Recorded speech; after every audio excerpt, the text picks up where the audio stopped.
తర్వాత 10 ఏళ్లున్నారు. ముగ్గురు ముఖ్యమంత్రులు వచ్చారు. ఎవరు కూడా చెడగొట్టల. తర్వాత టీఆర్ఎస్ వచ్చింది. 10 ఏళ్లున్నారు. వాళ్ళు కూడా చెడగొట్టల. ఇప్పుడు మళ్ళా కాంగ్రెస్ వచ్చింది. రేవంత్ రెడ్డి గారు ముఖ్యమంత్రి అయ్యారు. మళ్ళా అభివృద్ధిని ముందుకు తీసుకుపోతున్నారు.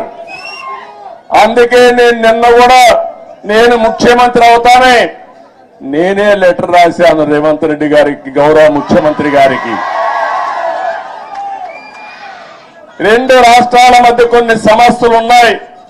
ఈ సమస్యల్ని పరిష్కారం చేద్దాం, నేను వచ్చి మిమ్మల్ని కలుస్తానని నేనే చొరవ తీసుకున్నాను. దానికి తెలంగాణ ముఖ్యమంత్రి సానుకూలంగా స్పందించారు. అందుకు ఈ సభ ద్వారా కూడా మనస్ఫూర్తిగా ధన్యవాదాలు తెలియజేస్తున్నాను. తెలుగు జాతి ఒకటి. అన్నదమ్ములు విడిపోతాం. విడిపోతే చిన్న చిన్న సమస్యలు వస్తాయి, భావోద్వేగాలు ఉంటాయి. కానీ అది శాశ్వతంగా ఉండకూడదు.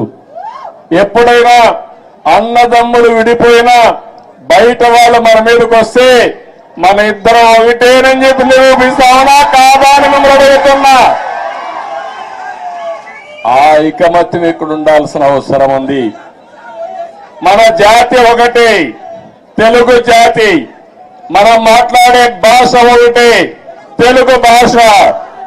భాషను కాపాడుకోవాలి, జాతి ప్రయోజనాలు పరిరక్షించుకోవాలి. 2 రాష్ట్రాలు కూడా బాగుపడాలి, ముందుకెళ్ళాలి. అదే తెలుగుదేశం పార్టీ ధ్యేయం కూడా. అవునా కాదా మీరే ఆలోచించుకోవాల్సిన అవసరం ఉంది.